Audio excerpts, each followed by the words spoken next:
Mga kakaspiro, ganito paggawa ng trigger mechanism. Yan, kita mo ito.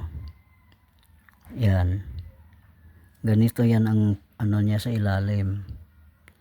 Itong isang butas sa spring, ito naman sa lock niya sa dito sa housing. Yan, pati rin itong sear at itong trigger. Ganyan siya. Ito yung ano niya, tingnan niya.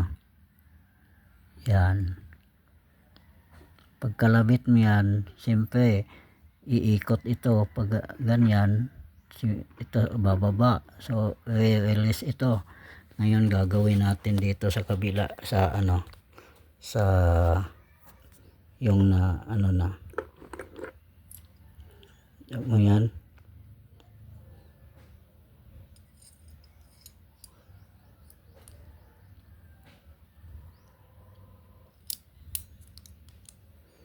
Yan,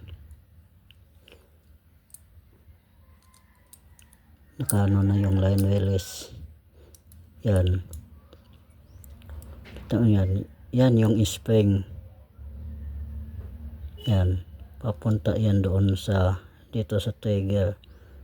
Pag kinalabit mo yan, ganyan, yan, babalik yan dahil sa spring. Ngayon, yan, hindi na yan matanggal, nakalock na kasi. Ngayon, so subukan natin. I-drop yan. Yan. Yan. Yan.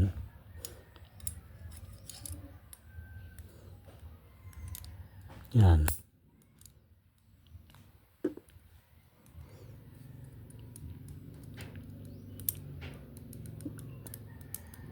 I-release natin kasi hindi yan ma-release eh. Yan, kita nyo yan, tapos bitawan yan, sabay sila.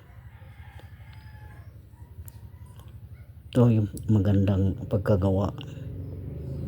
Yan, yan, ito lock sa kahoy. Ito lagyan ng pin, pagbutas niya sa kahoy, dyan yung ilagay yung ano sa labas, papasok para hindi ito matanggal. Ang maganda dito kasi roller siya eh.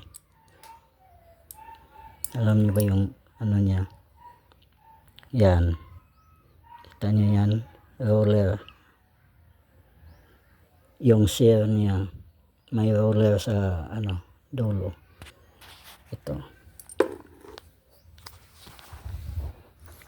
Ito yung shear niya, dito may roller siya. Yan, yung dito sa dulo niya, dito. Yan, pero itong isa wala, kaya may mas mahal konti ito. Itong isa wala. Pareho lang sila ng mekanismo pero malaki konti ito at saka hindi siya roller. Yan. Yan, ganun pa rin pagkagawa. Yan.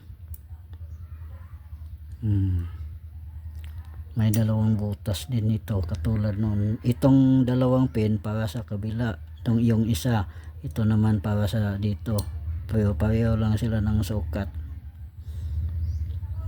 Yan. Yan yung spring niya.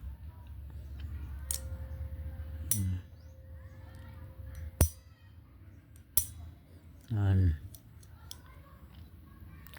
Hanggang 7.5 mm. Pero may mas malaki pa dito, yung kasi yung 8 mm, saka pares niya yung 16 mm na rubber band. Ito 14 mm, ito 14 mm na rubber band. Ito silang dalawa. So yan lang guys, mga kaspiro, mga kapising, spear fishing ito. Yan siya. So may idea na kayo kung paano ito gagawin. Sige, hanggang sa muli, mag-leave lang kayo ng comments kung may suggest kayo sa mechanism na ito. Thank you, hanggang sa susunod.